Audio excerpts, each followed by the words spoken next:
remember that you are a badass baddie who absolutely deserves to be in the room, should never be put in a work environment that makes you feel unsafe, whether that's physically, emotionally, psychologically. Do not let anyone push you into that cycle where you are questioning your own sanity. You deserve to feel safe.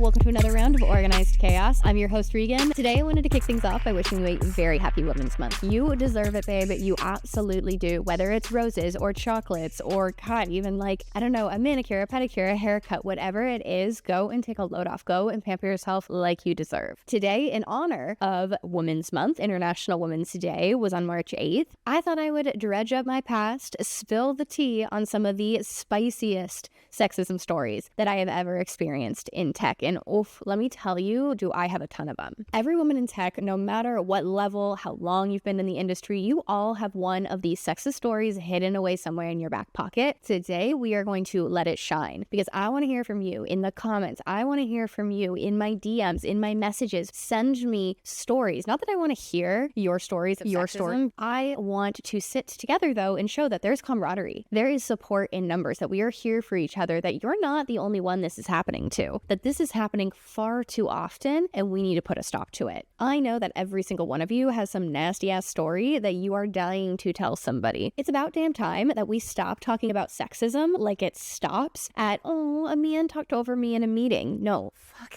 that. That happens every single day. Let's talk about how it'll also happen every single day, that people forget my face is not down here, it's up here. My goal here is to give you a space to know that you're not alone. Far from it. We are in this together, and by the end of this episode, you are going to have tools in your toolbox to stand up, to set boundaries, and to remember that you are a badass baddie who absolutely deserves to be in the room. Period. Full stop. End of sentence. The funny part is, I am coming into this episode all hot and heavy, but I probably talked myself out of this episode like 5 to 10 different times just while scripting it. Like, I sat down to write it and I actually gaslit myself. I gaslit myself so hard into pretending like it wasn't that big of a deal, pretending like some of these stories weren't an issue. I even convinced myself that I had forgotten about certain stories. And then as I was writing, it all just started to flow. It all just started to come out. Apparently, the patriarchy runs real deep. I've been in the tech industry for about 9, almost 10 years now. My first foray into sexism was when I found out about Sheryl Sandberg's Lean In. Now, if you haven't read Lean In, it was effectively a feminist manifesto for a very long time. And I have a couple of big problems with it now. But at the time when I was 18, I was a little newbie learning about feminism and sexism and understanding like how I could play a part in all of this. Well, I can do an entire other episode on sexism in college and university as a whole, but this is not the time nor the place. Instead, we're going to talk about how that really trickled into my experience as a woman working in tech for the last 9 years. After reading her book, I literally sat there and thought, oh my God, okay, so sexism effectively is men thinking that you can't do the same thing that they can do, and all I need to do is pull up a chair, make space, force space for myself at the table, and women don't get that space at the table, not because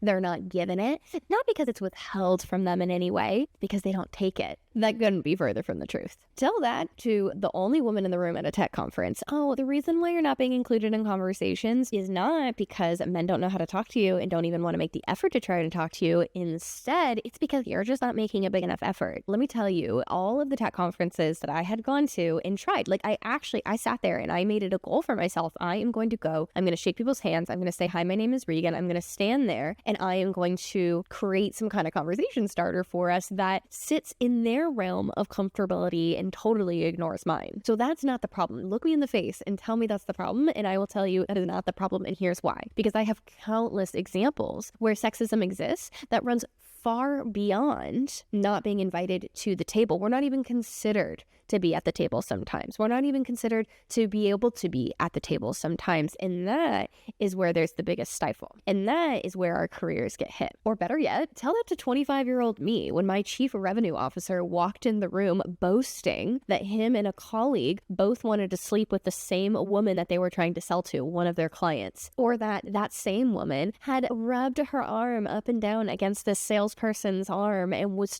totally trying to sleep with him? Am I just supposed to lean into that conversation and walk up and be like, oh my God, yes, I also want to fuck everyone in the room? No. Well, yes, sure. I can admit that lean in has some good takeaways, but it so underestimates the role that other people have to play in your own career trajectory. It pretends like no one else exists, nor does anyone else have any kind of power over your career. Yes, I can lean in and be louder in meetings, ask more questions. I can refuse to take meeting notes or be the party planner for the Christmas party because, quote unquote, you're good at events. Gee, thanks. Booking a restaurant reservation is really hard. I'm glad you see my value. But sometimes I don't want to lean in. I want to wear bright lipstick and bright nail polish and bright outfits and feel like I am still accepted and seen for my value and intelligence. Trust me, I've tried. When I first started in my career, I would strut into that office in cute ass outfits. And I would say to myself, I am going to stand out. I am going to be different. I am not going to be another one of those sheep who's wearing the suit and the tie and wearing the corporate outfit and needing to feel like I need to fit in. No, that wears you down so quickly because the looks I would get, and not just from the men either, from the women too. Whatever happened to empowered women empower women, huh?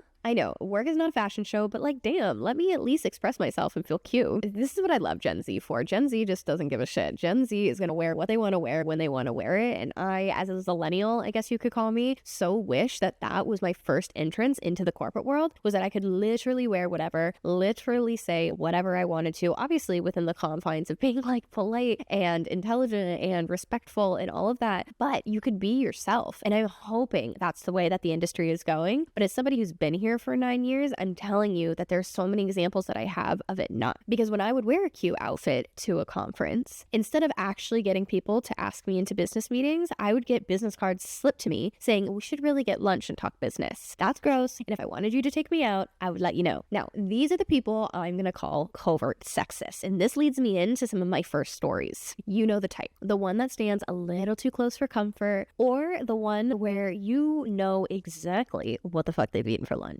One of the two different times, yes, 2 times I have had to file a sexual harassment HR claim happened because a man that I was working with decided to take our personal space, my personal bubble, into his own hands. Despite me very politely, mind you, and I shouldn't even need to caveat that, asking him to please take a step back. Or just me even taking a step back. The final straw, though, was when he planted 2 big kisses. Now, this is not his culture. Obviously, there are different cultures that just kiss back and forth. But when you do that, it's cheek to cheek. I live in Europe. I know all the different kissing styles. You do cheek to cheek. This man decided he was going to plant a wet lottery one on each one of my cheeks, grab my face, and aggressively pull me in, giving me zero other choice. That is not okay. That needs to be stopped. And that is why I filed the HR claim. HR exists for a reason. Because it was like, okay, bye dude, as he was saying goodbye to all the other men. Bye Regan, pucker the fuck up. And no, I was having none of it. Ladies, if you ever need to set that boundary, don't you dare feel ashamed. If you ever feel like somebody is popping your personal bubble, is popping your personal space, especially at work, out in the real world, I don't care where you are. You set that boundary, you go talk to somebody. HR exists for a fucking reason. The worst kind of sexism, though, comes from the straight assholes. The ones that you're never really going to be able to change, though, because their narcissism just runs too deep. But if we don't call them out on their bullshit, they're just going to continue to climb the corporate ladder like nothing ever happened, stepping over us along the way. Like my boss, who refused to listen to anything that I had to say when I wanted to have a conversation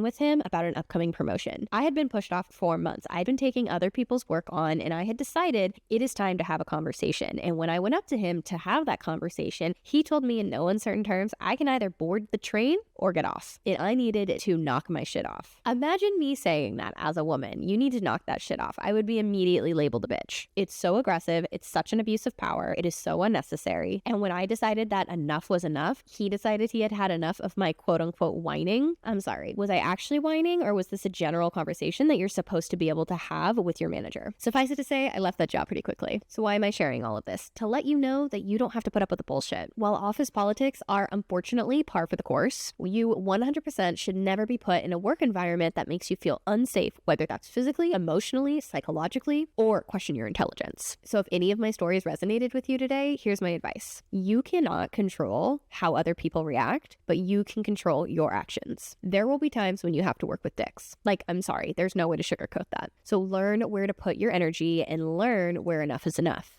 Some people will accidentally do something to make you feel uncomfortable. Call them out on it. Move on. Have the conversation. Feel comfortable to set that boundary with them. If they do it again, then that's where the problem lies. At that point, you can choose to escalate it or have another conversation with them. It's the people that know they're upsetting you and yet continue to do it anyway that are the biggest problem. If they are in a position of power or leadership, do not let that intimidate you. I know it's really, really hard and it can be super challenging to handle, especially if you're on a path to promotion or trying to get put on a really big project, but it is so necessary because the longer we let this continue, the longer it is going to continue. The less we go and we set those boundaries and we say to HR or we say to other people who are allies of ours, the more we let the problem continue. Now, it is not our fault in the slightest, but we can take baby steps to try and help the problem. And if you're listening to this and you do not identify as a woman, please identify as an ally at the very least. Come and help. Stand up. Have the conversation. You see somebody in a meeting, say, hey, only woman in the room. Will you take some notes? Call them out on it. Now that can be uncomfortable too. I get it. The first time is the hardest. It gets easier from there. And take it to HR when you need to. Take it to your HR BP. That is what they are there for. They're there to have the conversation with you and they're there to make sure that you feel safe. Not everyone is going to be able to make changes though, and you need to be able to understand that. You're going to need to be able to look at the situation objectively, if that's even possible, and say to yourself, is this a situation I want to continue to put myself in? If it is, and you can tough it out, great. The ideal is that we don't need to tough it out, because what you do not want to be doing is gaslighting yourself into thinking that it is better than it actually is. Do not let anyone push you into that cycle where you are questioning your own sanity. You deserve to feel safe. You deserve to feel confident. Don't let anyone take that away from you. And if you're trying to figure out how the fuck you can set boundaries to avoid this ever happening again at work, make sure you tune into my Boundaries 101 video, which is going to help you do exactly that and give you the frameworks that you need to start setting boundaries, especially with leaders who often need them set the most. Because it's about damn time we protect our peace. Thank you so much for joining. I'm Regan, and this has been Organized Chaos. I will see you next time. Thanks, everyone.